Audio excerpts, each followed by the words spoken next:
Voici la servante du Seigneur. C'est beau de pouvoir dire ça à Dieu. Enfin, si on est une fille, si on est un garçon, on a encore le droit de dire « Voici le serviteur du Seigneur ». On ne va pas faire de polémique ce soir. C'est une réponse qui est quand même fantastique, celle de Marie. C'est vrai qu'à première vue, on peut se demander pourquoi, par exemple, Zacharie devient muet lorsqu'il demande « Et comment ça va se faire ?» Alors que Marie a posé quasiment la même question. Comment cela va-t-il se faire ? Mais Marie demandait comment obéir, alors que Zacharie, visiblement, mettait en doute la parole de l'ange. Il y a autre chose de très beau dans cette définition. Voici la servante du Seigneur. C'est que Marie est capable de se dire, non pas l'employé ou l'esclave, mais de se faire servante avec le serviteur. Et pour comprendre ça, nous devons retourner un petit peu en arrière. Nous, on a de la chance, on a toutes ces paraboles que Jésus a dites, où il y a un serviteur qui attend son maître. On a des tas de moments où on sait que le serviteur, en réalité, c'est Jésus. Mais pour les Juifs, pour Marie, quand ils entendaient le mot serviteur, ils ne pouvaient pas faire autrement que de penser au serviteur souffrant du livre d'Isaïe. Vous savez, avec toutes ces prophéties qui se sont réalisées sur la croix, avec ce serviteur qui est moqué, torturé, etc., etc., je ne vais pas vous refaire la liste. Ce qui fait que lorsque Marie se dit servante du Seigneur, non seulement elle dit à Dieu « j'obéis, j'obéirai », mais en plus, elle lui dit qu'elle est capable d'aller jusqu'à la confiance absolue, celle qui va jusqu'à des choses incompréhensibles. Aujourd'hui, nous sommes dans un monde dans lequel il y a tellement de souffrances, il y a tellement de bêtises qui se font, et je ne vais pas faire la liste parce que ça ne sera pas sympa de présenter mes vœux en commençant la liste. Il y a eu des attentats, il y a eu des morts, il y a eu des guerres, il y a eu des... C'est pas sympa comme vœu. Mais dans un monde aussi terrible, nous nous disons qu'un enfant qui naît, ça ne va pas changer grand-chose. Alors que ce serviteur souffrant, Marie le savait, réussissait par son obéissance à chambouler le monde entier. Et ça, pour le comprendre encore, il faut aller un petit peu plus loin, dans un autre livre de la Bible, où on nous parle de l'ange qui s'est révolté contre Dieu, le plus beau des anges de Dieu, le porteur de la lumière.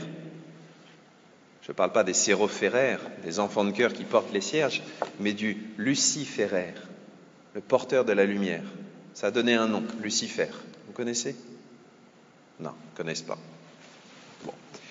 Lucifer, c'était le plus beau des anges de Dieu, le plus grand. Et il était tellement content d'être le plus grand qu'il a voulu être plus grand que Dieu. Et il a dit à Dieu, « Je ne servirai pas ».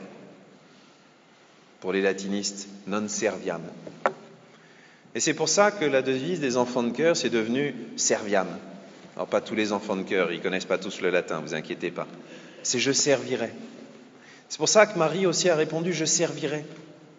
Parce qu'en se mettant au service de Dieu, elle savait qu'elle revenait, qu'elle effaçait ce péché originel qui est la conséquence de ce « non serviam », je ne servirai pas.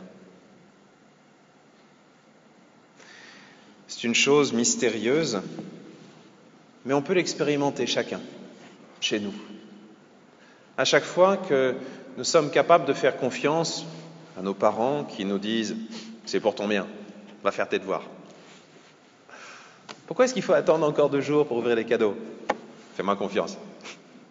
Bref, toutes ces choses-là, on ne comprend pas tout, mais on essaye de faire confiance. Nous savons qu'il y a un bien qui peut en sortir.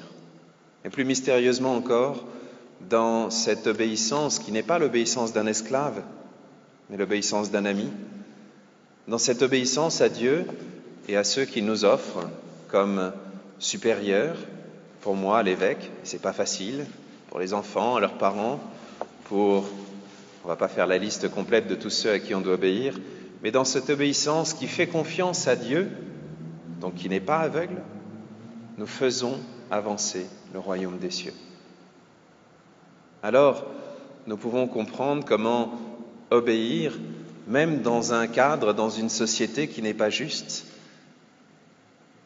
et en obéissant, tout en essayant de changer les choses, ça ne veut pas dire rester muet, en obéissant, réussir à offrir à Dieu la possibilité de faire grandir le monde. Ça, cette confiance-là, c'est une grande vertu. Et elle a un autre nom, ça s'appelle l'espérance. Alors ce soir, puisqu'on n'est plus qu'à quelques heures de Noël, demandons à Dieu de savoir obéir comme Marie, de savoir servir comme Marie, de savoir servir comme Jésus.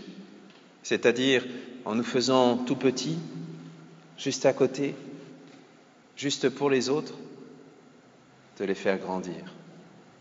Que Dieu nous aide et que ce bel exemple de l'enfant de la crèche nous apprenne à nous mettre au service les uns des autres, parce qu'à chaque fois, ce que vous avez fait à l'un de ces petits qui sont mes frères, c'est à moi que vous l'avez fait, et aussi parce que nous aussi, nous devenons le Christ qui se met au service, qui se fait serviteur de tous. Amen.